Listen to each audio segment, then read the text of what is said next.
Então, vamos começar a lição de número 10 da nossa revista, que trata sobre o espírito, o âmago da vida humana. Ou seja, a revista vem falando sobre o ser humano no geral, né? Falamos sobre o corpo, a alma, e agora chegou o momento de falarmos sobre o espírito, o âmago da vida humana.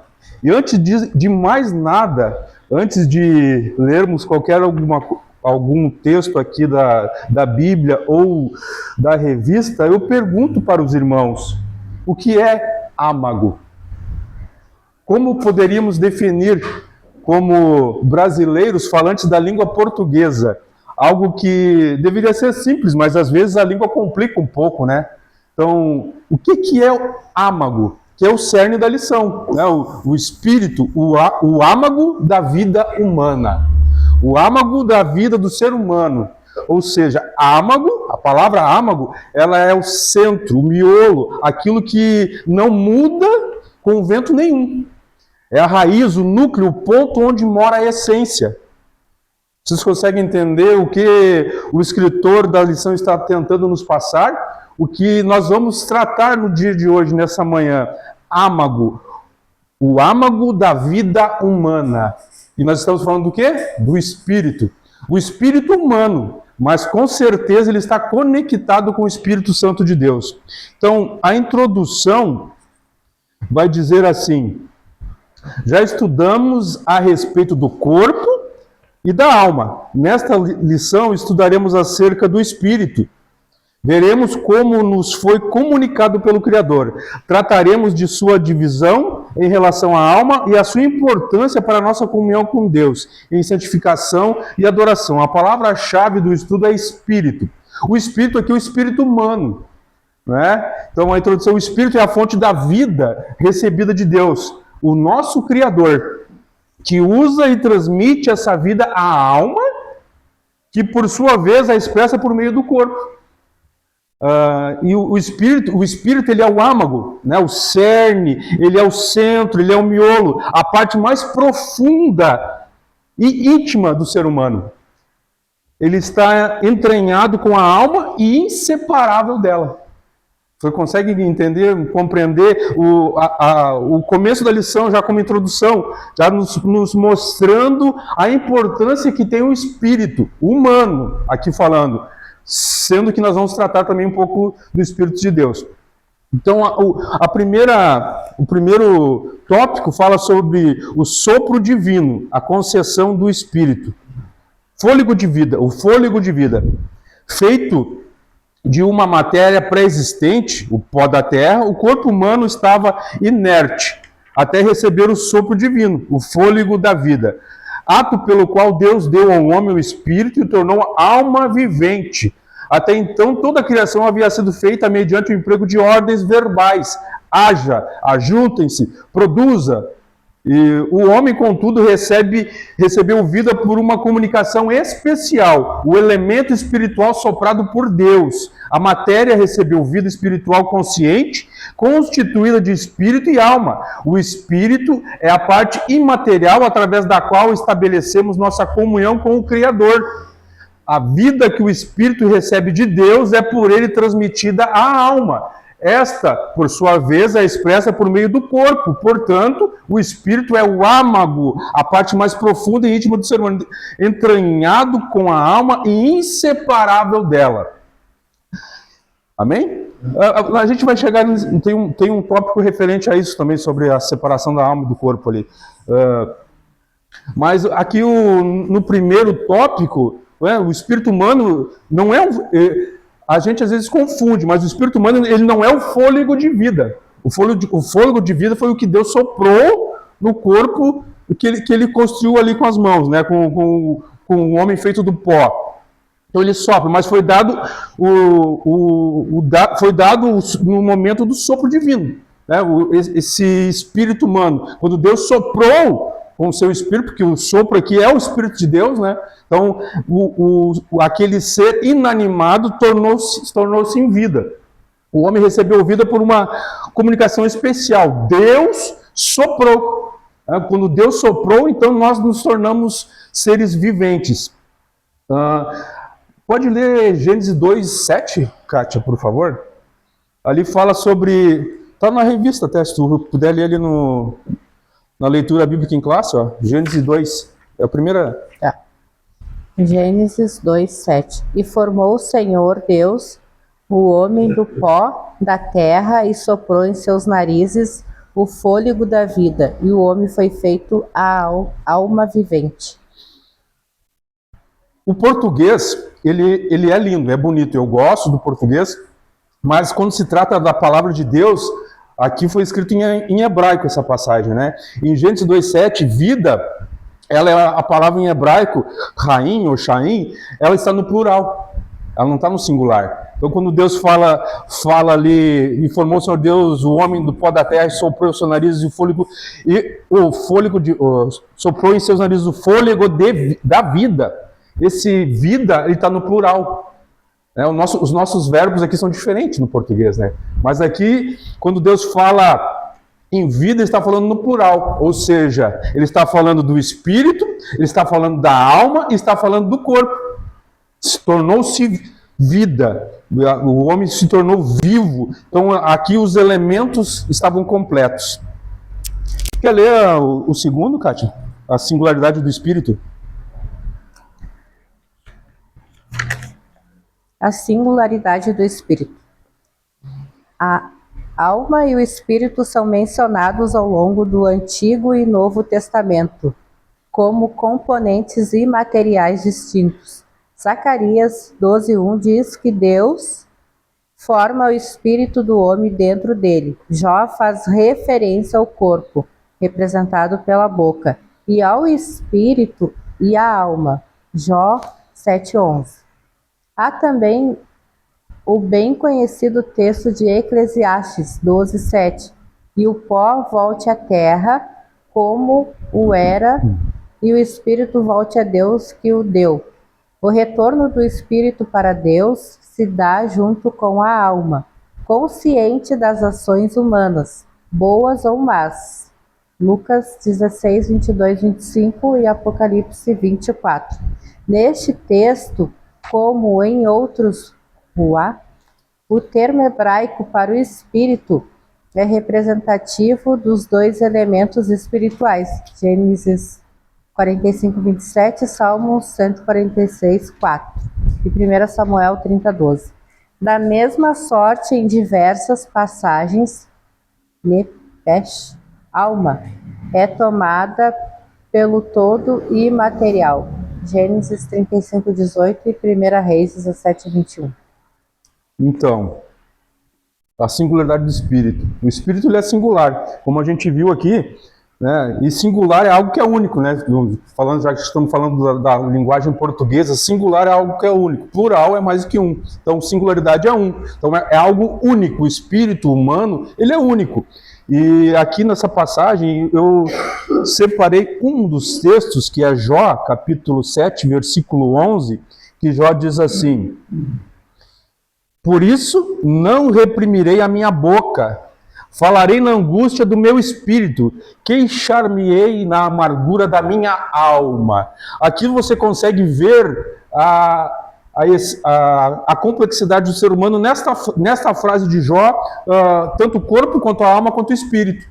Porque mais para frente nós vamos ver que tem algumas vertentes teológicas que não acreditam como três, mas como duas, que a alma e o espírito são uma coisa só. Mas nós, como pentecostais, assembleanos, temos essa consciência que a Escritura nos revela que o homem é formado de corpo, alma e espírito. Aqui quando Jó fala em boca, ele está falando do corpo. Porque a alma e o corpo e o espírito, eles são distintos. E se quiser pegar ele na mão, pode. E esse trecho nos remete a isso, nos mostra isso. Que Jó está mostrando, através da palavra de Deus, que nós somos três. Somos constituídos de corpo, alma e espírito. Amém? Irmã Vera, quer ler o terceiro? Até une, vamos trazer divisão. No Novo Testamento, em 1 Tessalonicenses 5:23 e Hebreus 4:12, se destacam em relação à distinção entre alma e espírito, pois os mencionam expressamente sem qualquer aparência sinônica. O segundo texto, aliás, refere-se à divisão que há entre os dois componentes imateriais, e é acessada sobrenaturalmente pela palavra de Deus e penetra até o mais íntimo do nosso ser, onde alma e espírito estão entristecidos. Conclui-se, portanto, que, apesar das discussões teológicas a respeito da composição tríplice, espírito, alma e corpo, as escrituras sagradas fazem claras referências às três partes, distinguindo-as. Era isso que eu tinha falado antes. Existem algumas linhas teológicas que não acreditam na tricotomia, mas na dicotomia. Os que creem na dicotomia, e não como nós, né, em uma tricotomia, eles entendem 1 Tessalonicenses 5:23 como Paulo enfatizando a plenitude da santificação. Eu vou ler para vocês aqui a passagem de 1 Tessalonicenses 5:23, que diz assim: "E o mesmo Deus de paz vos santifique em tudo, e todo o vosso espírito, alma e corpo sejam plenamente conservados e irrepreensíveis para a vinda do nosso Senhor Jesus Cristo." Nós entendemos claramente aqui que Paulo está falando de uma tricotomia, mas aqueles que não creem, que dizem que eles querem defender como se a alma e o espírito é uma coisa só, eles dizem que Paulo está dizendo isso referente ao começo do versículo, que fala que o mesmo Deus de paz vos santifique em tudo, como se fosse uma plenitude. Não vou dizer se eles estão certos nem errados, porque nós temos a nossa crença e nós vamos pautar sobre aquilo que nós cremos, sobre aquilo que a Assembleia crê e a maioria dos pentecostais. Então, nós entendemos isso, que quando eles falam isso, eles acham que o termo aqui, roikema, no grego, significa completo. Não deixa de ser. Paulo está falando isso mesmo, que Deus quer nos santificar completamente, mas ele está também falando sobre o espírito, a alma e o corpo. Ele não está falando que o espírito e a alma é uma coisa só. Claramente, até no original, tu vê que são palavras distintas, mas claramente Paulo faz uma divisão, né? Então não tem como dizer que não. Irmã Vera, está com a Bíblia aí?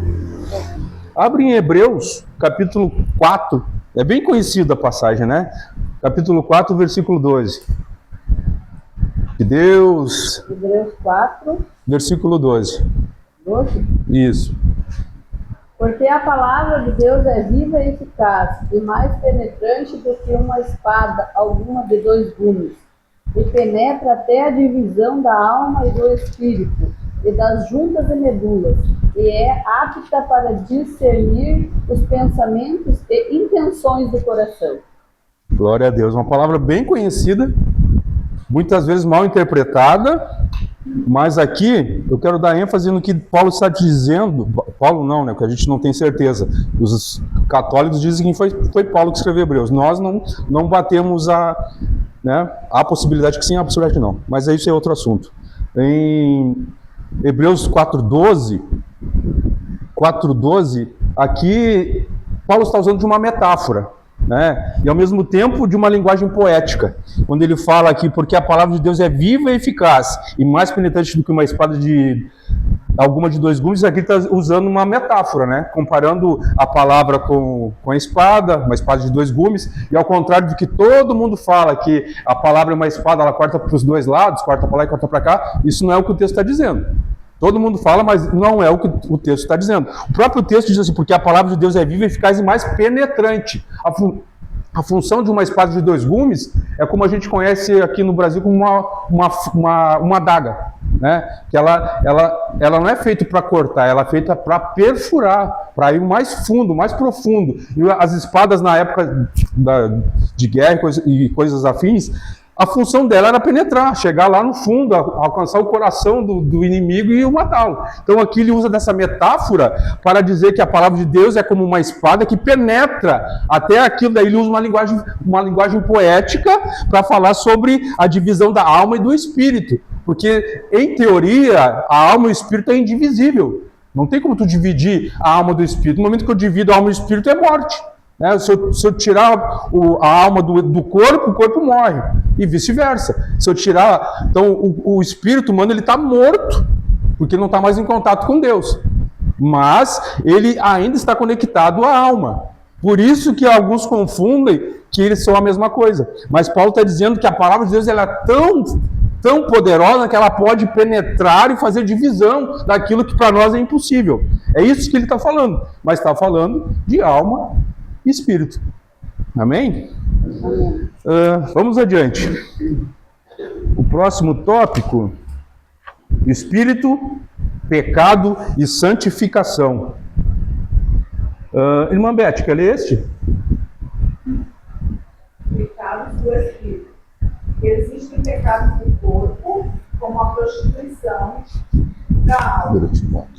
Existem pecados do corpo, como a prostituição e da alma, como os maus pensamentos. Mas também existem pecados do espírito, como o orgulho, a soberba, a vanglória, a arrogância e a inveja.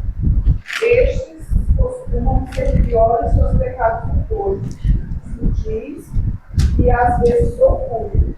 Os pecados do espírito causam terríveis males, além de prejudicar seus autores, afetam e destroem muitos relacionamentos. Certas expressões pecaminosas da alma e do corpo são iras, disputas, maledicências.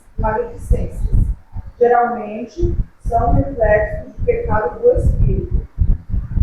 Em alguns casos, não é difícil percebê-los. Sanbalate, Tobias e seus asseclas não contiveram sua soberba e inveja, mas Neemias permaneceu firme, redobrando a vigilância e a oração, diante de capciosas e sistemáticas oposições. Precisamos ter prudência e resiliência sem nos abalar. Amém? Então, os pecados do Espírito, né? O Espírito, pecado de santificação, pecado do Espírito. Então, as Escrituras, normalmente, elas apresentam um conceito geral de pecado.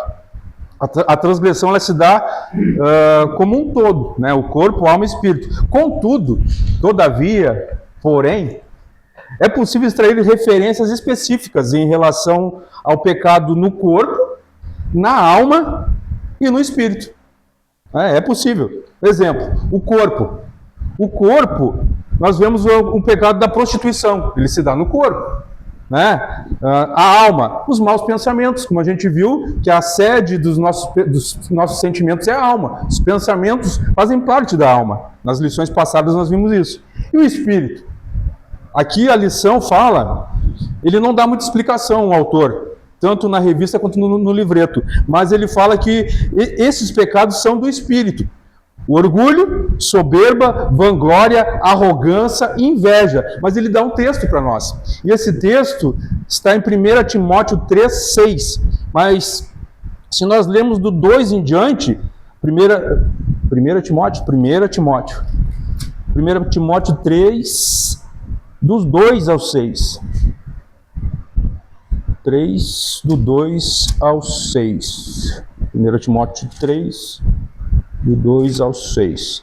Convém, pois, que o bispo seja irrepreensível, marido de uma mulher, vigilante, sóbrio, honesto, hospitaleiro, apto para ensinar, não dado ao vinho, não espancador, não cobiçoso de torpe ganância, mas moderado, não contencioso, não avarento, que governe bem a sua própria casa, tendo seus filhos em sujeição, com toda a modéstia. Porque se alguém não sabe governar sua própria casa, terá cuidado da igreja de Deus? Não, neófito, para que, ensoberbecendo-se, não caia na condenação do diabo.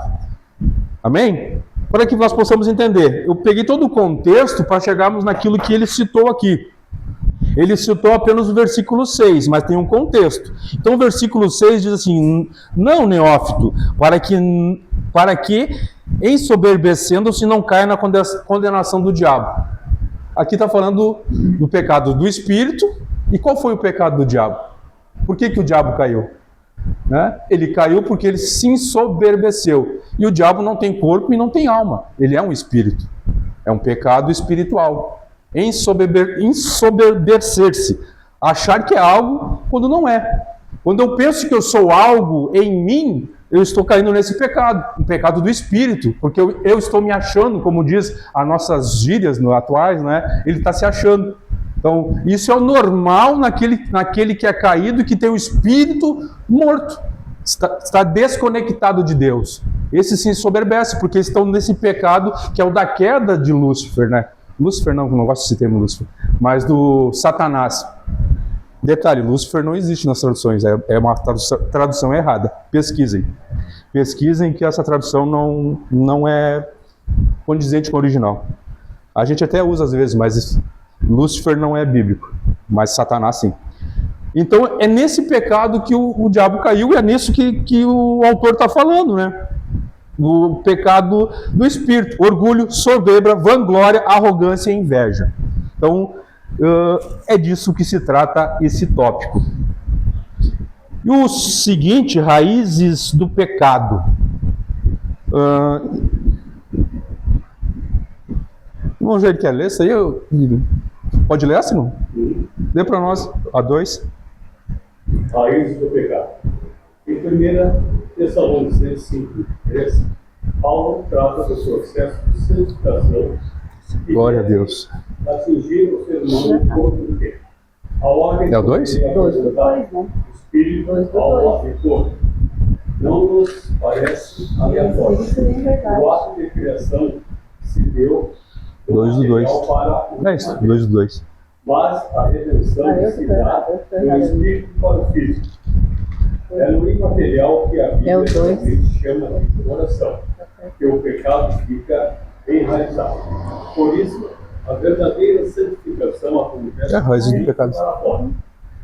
A falta dessa compreensão leva ao legalismo, além de representar grave distorção da doutrina da graça, pela confiança nas próprias obras.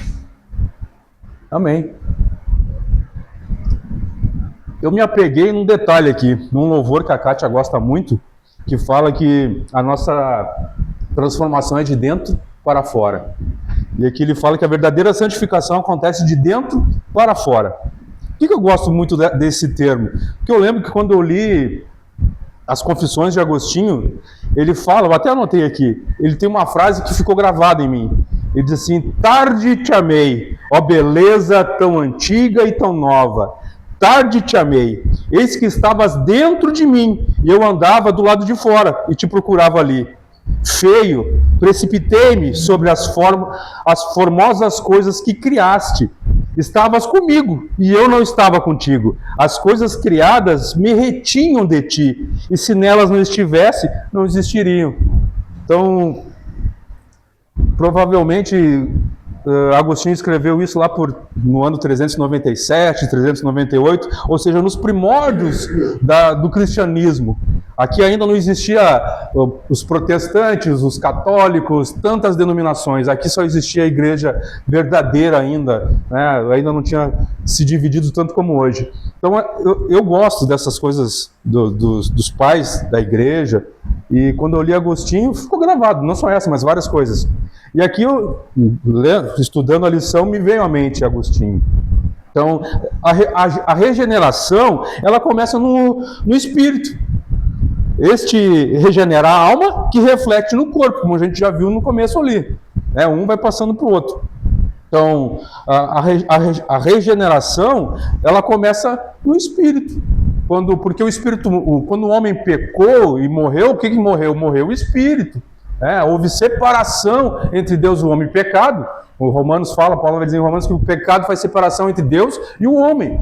Mas o homem como um todo, por quê? Porque caiu primeiro o espírito. E é ele que é o âmago, o centro. Como o começo da lição aqui, a gente olha o espírito, o âmago da vida humana. Então, se o espírito está desconectado, não está mais conectado em Deus, todo o resto também está. Então, o espírito humano está morto no sentido de não estar conectado com Deus, mas ele existe. Então, se ele existe e ele está conectado à alma e o corpo, quando eu busco as coisas deste espírito que é humano, que é caído, que não tem Deus, ele acaba buscando aquilo que não deve, achando que está fazendo a coisa certa, mas não está.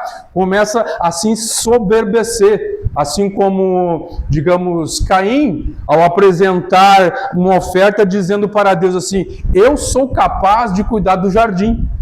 Já Abel entendeu aquilo e disse: não, eu sei que o sacrifício é que vai me fazer me conectar contigo de novo. Então ele oferece um sacrifício, porque assim ele o aprendeu. Porque houve um sacrifício para que o Deus e o homem se conectassem de novo. E isso nós vamos ver lá em Jesus também. Então o espírito que não está conectado com Deus, ele acha que com suas próprias forças, assim como Caim, trazendo aquilo que ele fez, mostrando que é capaz. Então nós temos algumas coisas que são da nossa natureza. Algumas pessoas são boas em algumas coisas e outras em outras, mas elas nascem com isso e acham que com isso, fazendo aquilo que elas sabem fazer de melhor, eles vão conseguir agradar a Deus. Mas Deus só é agradado quando nós trazemos um sacrifício, porque o culto racional que Paulo fala é sacrifício, é morte, é eu entregar a minha vida no altar. Isso é o culto racional, não é apenas intelectual, de eu pegar a palavra, não, isso faz parte, mas o culto racional, se tu ler o texto, está dizendo que é morte, né? É levar no altar, é morrer, é um culto onde eu me entrego completamente. Isso que Deus quer, que nós nos entregamos completamente, não confiando nas nossas mãos, não no nosso espírito humano que estava desconectado com Deus, porque acha que é capaz, porque ninguém é capaz. Quando o espírito está conectado com Deus, e nós vamos ver isso também, então nós nos tornamos uma nova criatura, né? Vamos adiante. O terceiro, vencendo o pecado. Vencendo o pecado. Eu vou ler aqui. A força do pecado arraigada em nosso espírito somente é vencida quando deixamos de confiar em nós mesmos e dependemos inteiramente da graça de Deus e seu poder salvador e santificador. Como ensina Paulo, a lei do Espírito da vida em Cristo Jesus nos livra da lei do pecado e da morte. O que é impossível à força humana torna-se possível mediante o poder divino operante em nós. Revestir-se de mansidão e humildade no modelo de Cristo é essencial para uma vida espiritual saudável e frutífera. A arrogância sequer deveria ser nominada entre nós, quando contendas, inclusive públicas, são feitas em nome de Cristo. É porque ainda não compreendemos o que é verdadeiro cristianismo. Ao servo do Senhor não convém contender, diz a palavra. Purifiquemo-nos de todos os pecados, inclusive do Espírito, pelos meios da graça, afeiçoando-se à santificação no temor de Deus. No temor de Deus. Aproveitar que a irmã Beth, a irmã Vera está com a Bíblia ali, lê para nós Romanos 8, versículo 2. Romanos 8, versículo 2.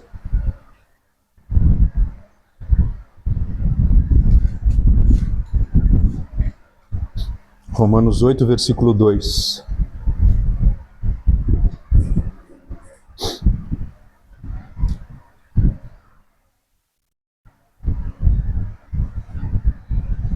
Romanos 8, versículo 2.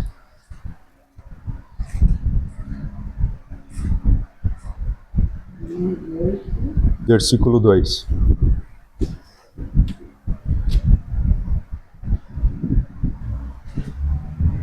Porque a lei do Espírito de vida em Cristo Jesus me livrou da lei do pecado e da morte.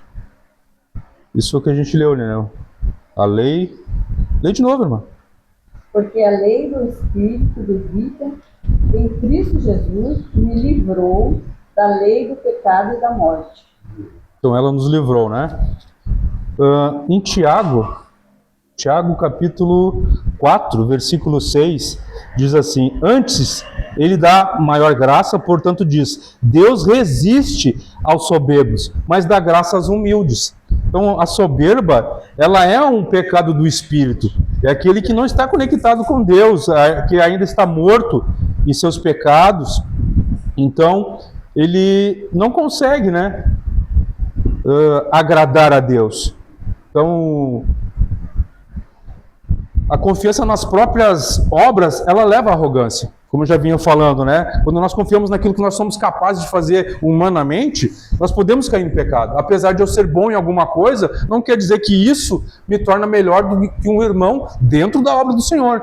Eu posso trabalhar em uma área que, sei lá, de finanças, digamos, por exemplo, seja contabilista, não quer dizer que eu vou ter que ser o tesoureiro da igreja. Pode ser que tenha pessoas que não trabalhem com isso, mas o Espírito Santo nela vai capacitar ela mais do que aquele que já trabalha nisso no secular. É possível, né? Não é impossível. Para Deus tudo é possível. Mas não quer dizer porque se Deus colocar alguém que já trabalha com isso, ele pode vir assim ensoberbecer. Porque eu sei trabalhar com finanças, né?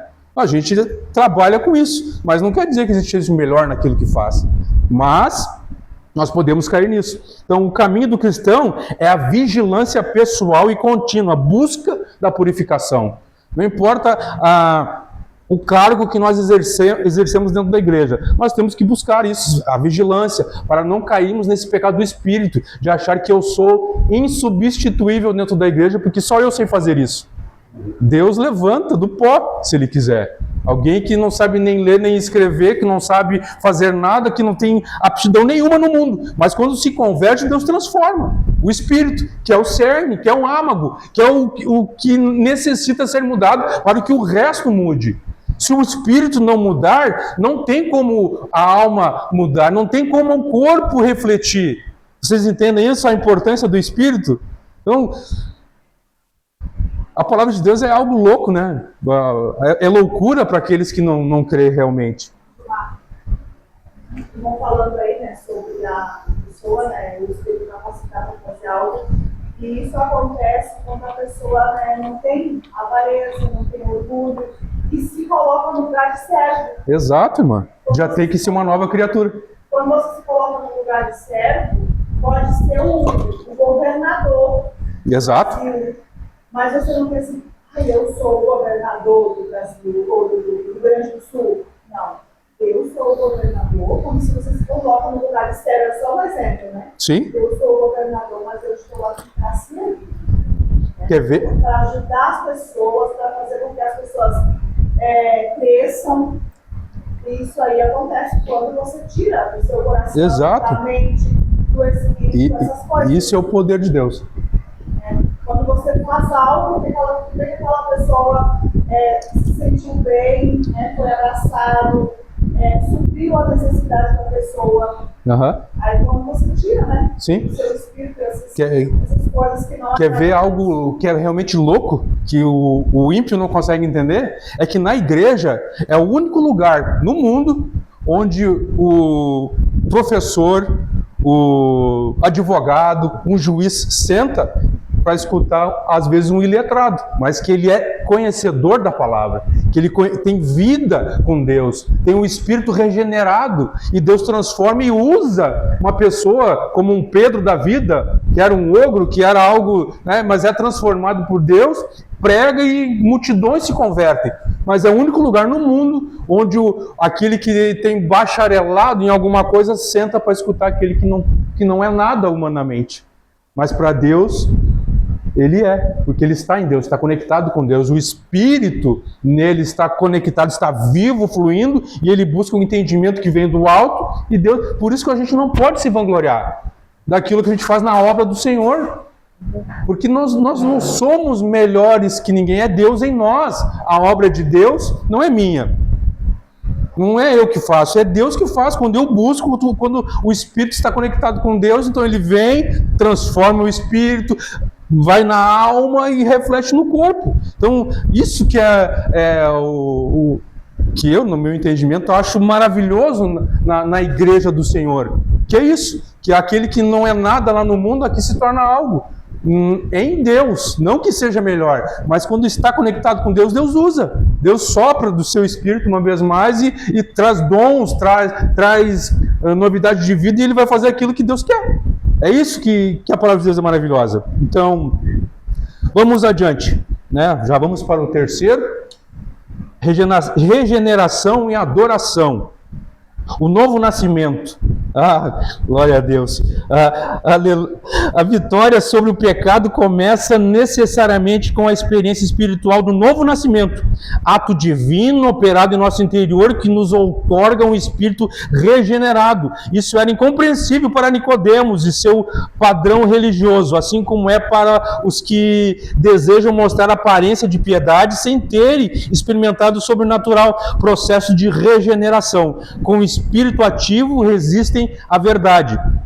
O espírito altivo resistem à verdade e negam a inerrância e infabilidade da Bíblia, considerando sua mensagem ultrapassada. Interpretam as Escrituras conforme seus desejos já estabelecidos. Não podemos ter comunhão com tais. Aleluia. Sem nascer de novo, não há como vencer, irmão, o pecado. O pecado. Entenda, quando a Bíblia fala em vencer, não está falando de vencer em áreas financeiras e outras, até fala, mas o essencial é vencer o pecado. Então, crendo em Cristo, somos vivificados, recebemos vida espiritual realizada pelo Espírito de Deus no espírito humano. João 3, ali fala sobre aquela passagem que Jesus fala com Nicodemos. Ele fala, você tem que nascer da água e do Espírito. O que ele está dizendo, nascer da água ali? Nascer da água, ele está dizendo que tem que haver arrependimento e purificação. Isso é nascer da água. Claro que o batismo é um símbolo disso, né? De arrependimento e purificação e do novo nascimento. É um símbolo. Mas o nascer no Espírito, ele fala sobre regeneração, um novo nascimento de verdade, algo novo. Então, Deus não reforma, Deus não pega algo quebrado e apenas... Ele até pega um vaso velho e transforma num novo. Ou seja, ele não pega um vaso quebrado e aquele caquinho, ele usa uma super bonder ali, que é... super bonder nunca mais vai quebrar. Mas tu vê que está aquela marca ali, né? Tu vê que ele já foi quebrado. Tu vê que ele não é mais perfeito como vaso. Ele já não é igual a um vaso que nunca foi quebrado. É diferente. Ele já tem menos valor humanamente falando. E Deus, quando ele pega um vaso, ele faz um vaso novo. E como é que ele faz um vaso novo num vaso velho? Ele pega um vaso que está quebradinho e quebra completamente. Ele transforma em pó de novo. E faz um vaso novo. Ele não remenda. Deus não faz isso. Deus não faz remendo. Ele faz algo novo. Deus é um Deus de novidade, é um Deus de renovo, é um Deus que transforma, que liberta. E é nisso que a gente vê os frutos. Os frutos, né, possivelmente alguém possa ter ouvido alguém falar que os frutos são almas, né, ganhar almas. Não, a palavra de Deus não fala que o fruto que Deus cobra de nós não são as almas que nós temos que ganhar, mas o fruto é o fruto do Espírito. Né, lá em Gálatas 5, né, nós temos que ter, esses frutos são os frutos do Espírito. É isso que a Bíblia nos cobra, que nós devemos frutificar em Cristo. Entende? O novo convertido, quem traz é Deus, através da pregação do Evangelho, sim, mas o fruto não é meu, o fruto é do próprio Deus. O fruto que eu tenho que produzir são frutos dignos de arrependimento, diz a palavra. Então, são esses frutos do Espírito, de mudarmos a direção, de mudarmos toda a nossa vida e termos uma vida de santidade. Também pode ser que você ouça que ninguém aqui é santo. Pelo contrário, nós somos santos sim. A palavra de Deus diz que nós devemos nos santificar, buscar a santificação. Então, quando alguém está dizendo no nosse meio evangélico que aqui ninguém é santo, na verdade, ele está tentando dizer que ninguém é perfeito.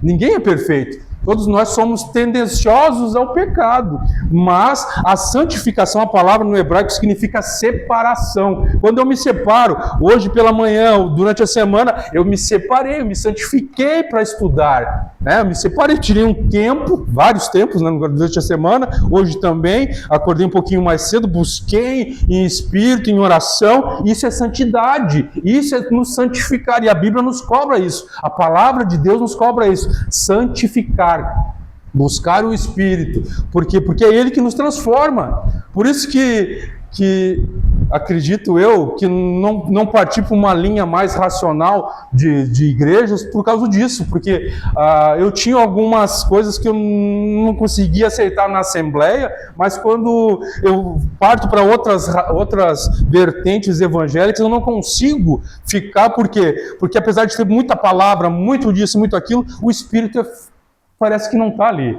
Me falta isso. O poder do Espírito, o agir do Espírito, o calor do Espírito, o fogo do Espírito, que está aqui essa manhã, que através dessa lição que começa a falar sobre o Espírito, já está começando a falar em nossos corações, em nosso meio, nos transformando e nos preparando já para o próximo ano, que vamos falar sobre a Trindade, Deus Pai, Deus Filho e do Espírito Santo. Então, a coisa vai ser tremenda, irmãos. Então, nós temos que nos conectar mais ao Espírito, porque somos pentecostais. Então, o novo nascimento, né, fala disso. O próximo, em espírito e em verdade. Pode ler, irmã Beth, de novo? Irmã Vera? Estou confundindo a irmã Beth com a irmã Vera. Em espírito e em verdade, a compreensão da imprescindível obra do novo nascimento opera em nosso interior. É fundamental também para uma vida correta de adoração. Assim como Nicodemos, a mulher samaritana, expressou um entendimento religioso limitado ao visível, apontando o monte de conhecido lugar de adoração de seus pais. João 4:20. Uma vida espiritual saída não se fundamenta em misticismo, mas em uma comunhão com Deus, segundo as Escrituras. João 7:38. Amém. Então, nessa passagem, que também é bem forte, passagem de João 4:20, quando Jesus fala com ela, e ela diz assim: nossos pais adoravam neste monte, e vós dizeis que é em Jerusalém o lugar onde se deve adorar. Ou seja, aqui é uma história imensa para chegarmos aqui a mulher samaritana, porque os samaritanos tinham uma rixa com os judeus, então tem toda uma divisão lá atrás, na época quando Salomão sai do poder, morre, o seu filho assume, e daí tem uma divisão entre Roboão e Jeroboão ali, entre o reino se divide, norte, sul, então para chegar no que é Samaria na época de Cristo. Então eles acreditavam, os samaritanos, o que ela está dizendo aqui, né? Quando ela fala pai, que está falando as tradições, né? Os nossos pais adoram neste monte. Mas vós, aqui está falando dos judeus, não de Jesus, né? Que é em Jerusalém. E depois, o interessante é o que Jesus responde, né? Ele não disse que era lá no monte, nem que era em Jerusalém. Apesar de na época ser, ele disse que em verdade, vós adorais o que não sabeis.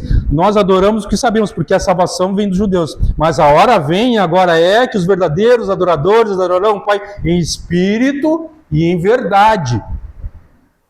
Porque o Pai procura tais que assim o adorem. Então não é o lugar, mas é o Espírito, o cerne, o âmago. A adoração se dá lá no íntimo.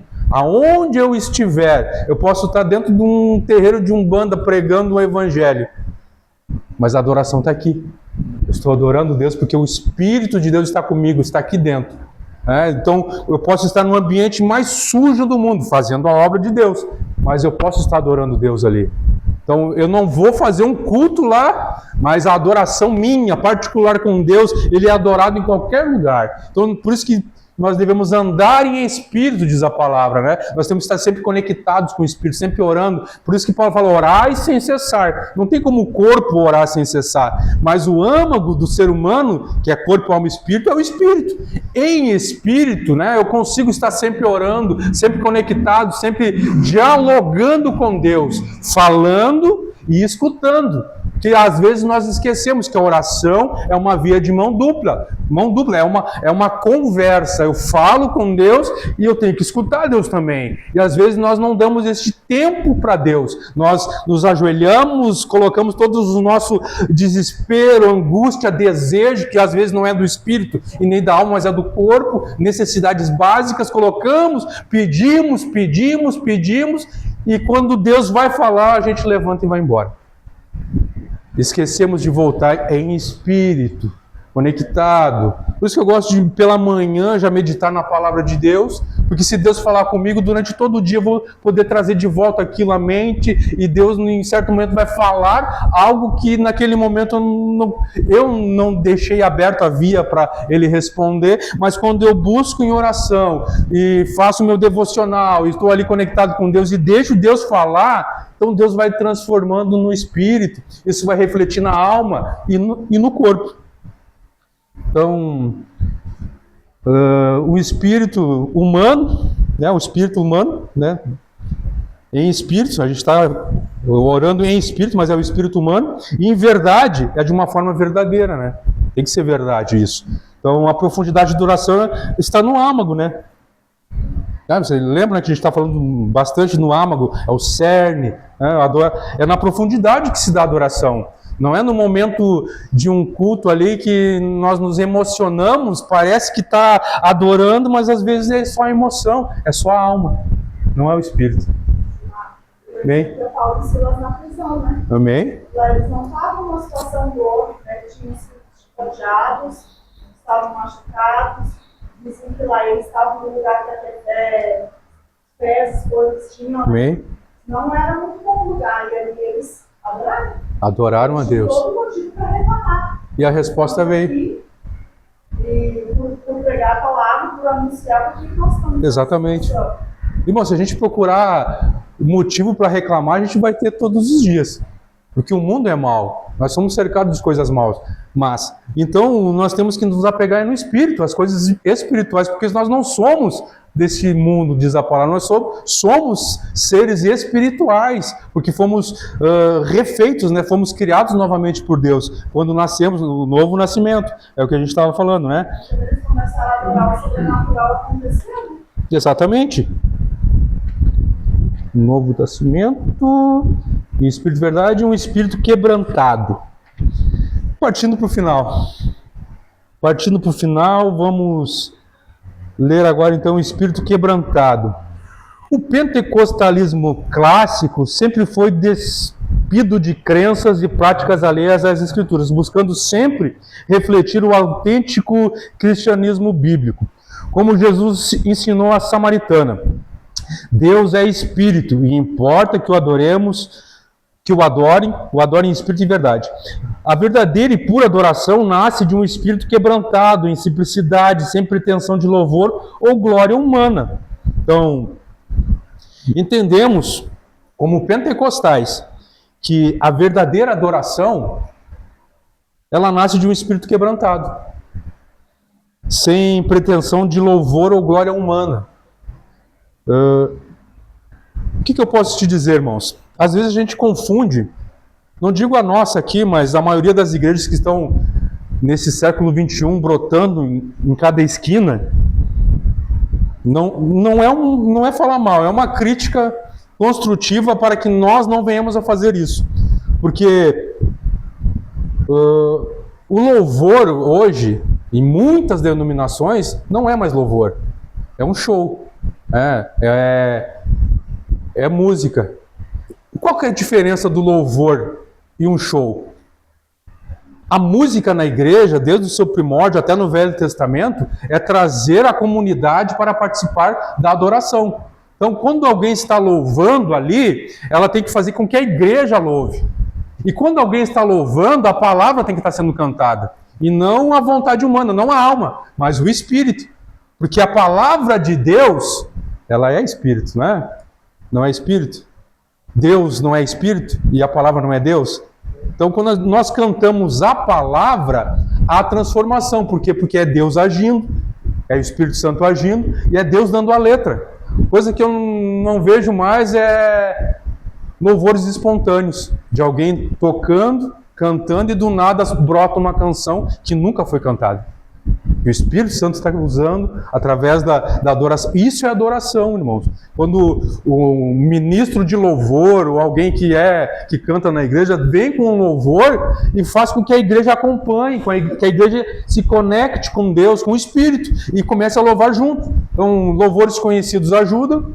E às vezes louvores que não são conhecidos, mas que antigamente tinha muito disso nos corinhos, que era fácil de pegar, pegava como chiclete na mente do cristão, porque era uma letra fácil.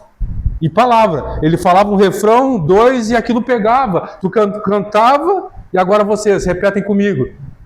E o corinho pegava, e a igreja se conectava no mesmo espírito, e o louvor subia, entende? Então, que nós possamos recuperar isso também, que nós não venhamos a perder isso, para não nos tornarmos como muitas igrejas modernas, que estão construindo bandas de louvor, que só eles tocam, só eles cantam, eles são músicos profissionais, de volta àquilo que a gente estava falando antes, né? Que a soberba do espírito, porque eu sou cantor, vocês não. Então eu vou cantar e vocês não, vocês têm que escutar. Mas o louvor não é isso, não é a igreja escutando. O louvor, assim como uma palavra, é para conectar a igreja, a comunidade com Deus. Essa é a função do louvor, da palavra. A comunidade é isso, nós estarmos unidos. A igreja é isso, a igreja é plural, não existe no original, a igreja é plural, não é singular. Não tem como a igreja viver sozinha lá no mundo. Não existe. Eu sou o templo do Espírito. Muitos dizem, a igreja sou eu. Não. A igreja é comunidade, é união, é vida em Cristo unidos. Então, nós possamos entender que esse espírito quebrantado também tem a ver com isso. E que não pode ser glória humana. Apesar de eu ter uma boa voz, uma boa dicção, de saber cantar muitos louvores que os irmãos não sabem, eu não posso tomar isso como vanglória. É uma glória em vão, vanglória. Tá se glorificando, mas é em vão. Deus não está escutando. A igreja não está conectada com Deus. Então que nós possamos recuperar isso. E eu vou encerrar já. Isso é a vida de Jó, né? Isso aí, o espírito quebrantado aconteceu com Jó. Jó perdeu tudo, ficou doente. A esposa ainda, né, falou algo e ele, o redentor, vive. E ele vai se levantar ao meu favor. Não deixou de confiar. Profetizou ainda que Cristo ia vir. E aí, o que aconteceu com Jó? Depois ele restituiu. Restituiu. Então, eu quero aproveitar nesses momentos que restam para fazer algo em off. Então, vou encerrar minha gravação